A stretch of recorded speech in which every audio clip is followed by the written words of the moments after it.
if they knew a lot about a lot of things. I think education is mostly rote, and they're not taught how to solve problems. They're not given the tools emotionally or within their own field of how to do critical thinking. A resource-based economy, the education would be very different. Our society's major concern is mental development and to motivate each person to their highest potential, because our philosophy is the smarter people are, the richer the world, because everybody becomes a contributor.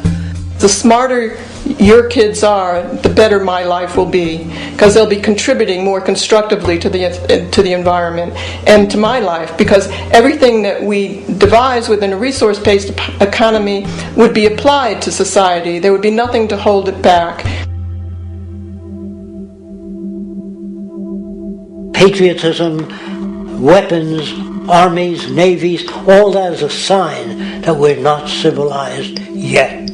Kids will ask their parents, didn't you see the necessity of machines? Dad, couldn't you see that war was inevitable when you produce scarcity?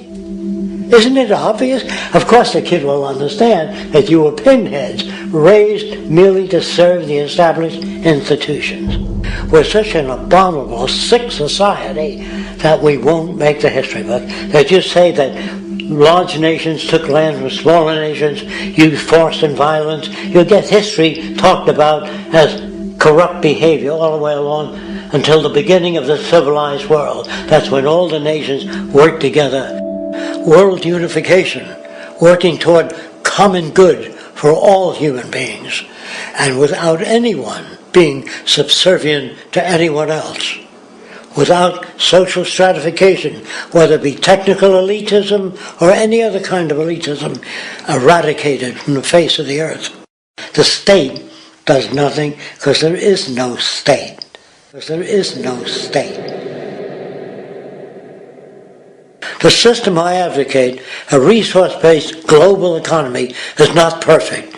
It's just a lot better than what we have. We can never achieve perfection.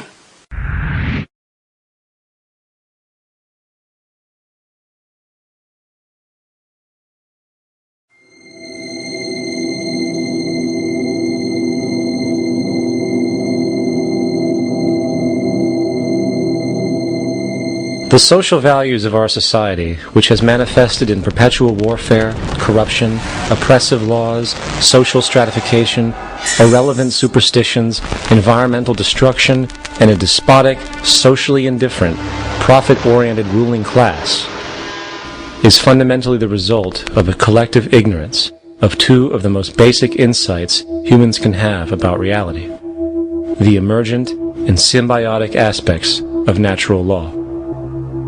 The emergent nature of reality is that all systems, whether it is knowledge, society, technology, philosophy, or any other creation, will, when uninhibited, undergo fluid, perpetual change. What we consider commonplace today, such as modern communication and transportation, would have been unimaginable in ancient times. Likewise, the future will contain technologies, realizations, and social structures that we cannot even fathom in the present. We have gone from alchemy to chemistry, from a geocentric universe to a heliocentric, from believing that demons were the cause of illness to modern medicine. This development shows no sign of ending, and it is this awareness that aligns us and leads us on a continuous path to growth and progress.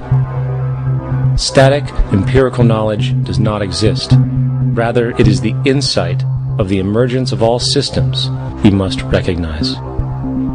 This means we must be open to new information at all times, even if it threatens our current belief system and hence identities. Sadly, society today has failed to recognize this, and the established institutions continue to paralyze growth by preserving outdated social structures. Simultaneously, the population suffers from a fear of change, for their conditioning assumes a static identity, and challenging one's belief system usually results in insult and apprehension, for being wrong is erroneously associated with failure. when, in fact, to be proven wrong should be celebrated, for it is elevating someone to a new level of understanding, furthering awareness. The fact is, there is no such thing as a smart human being, for it is merely a matter of time before their ideas are updated, changed, or eradicated.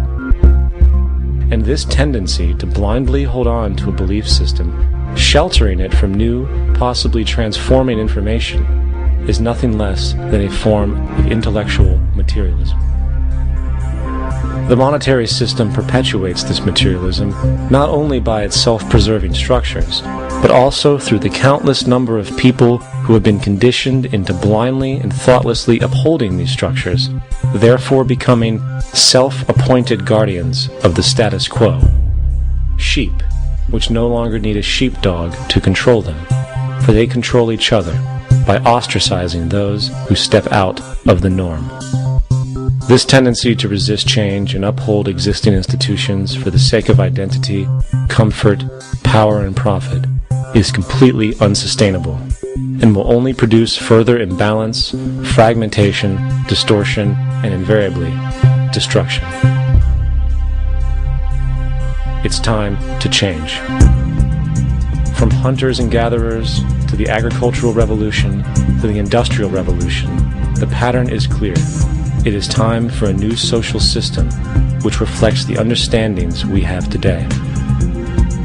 The monetary system is a product of a period of time where scarcity was a reality. Now, with the age of technology, it is no longer relevant to society. Gone with the aberrant behavior it manifests.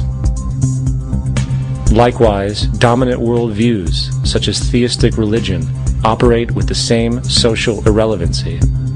Islam, Christianity, Judaism, Hinduism, and all of the others exist as barriers to personal and social growth, for each group perpetuates a closed worldview, and this finite understanding that they acknowledge is simply not possible in an emergent universe. Yet, religion has succeeded in shutting down the awareness of this emergence by instilling the psychological distortion of faith upon its followers, where logic and new information is rejected in favor of traditionalized, outdated beliefs. The concept of God is really a method of accounting for the nature of things. In the early days, people didn't know enough about how things formed, how nature worked, so they invented their own little stories. And they made God in their own image. A guy that gets angry. When people don't behave right, he creates floods and earthquakes. And they say it's an act of God. A cursory glance at the suppressed history of religion reveals that even the foundational myths themselves are emergent culminations, developed through influence over time. For example, a cardinal doctrine of the Christian faith is the death and resurrection of Christ. This notion is so important that the Bible itself states, "And if Christ be not risen, then is our preaching vain, and your faith is also vain." Yet it is very difficult to take this account literally, for not only is there no primary source denoting this supernatural event in secular history, awareness of the enormous number of pre-Christian saviors who also died and were resurrected immediately puts the story in mythological territory by association.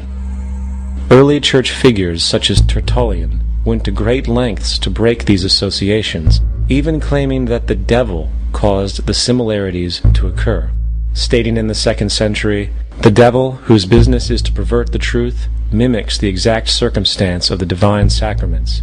He baptizes his believers and promises forgiveness of sins. He celebrates the oblation of bread and brings in the symbol of the resurrection. Let us therefore acknowledge the craftiness of the devil, who copied certain things of those that be divine." What is truly sad, however, is that when we cease the idea that the stories from Christianity, Judaism, Islam, and all the others are literal history, and accept them for what they really are, which are purely allegorical expressions derived from many faiths, we see that all religions share a common thread. And it is this unifying imperative that needs to be recognized and appreciated.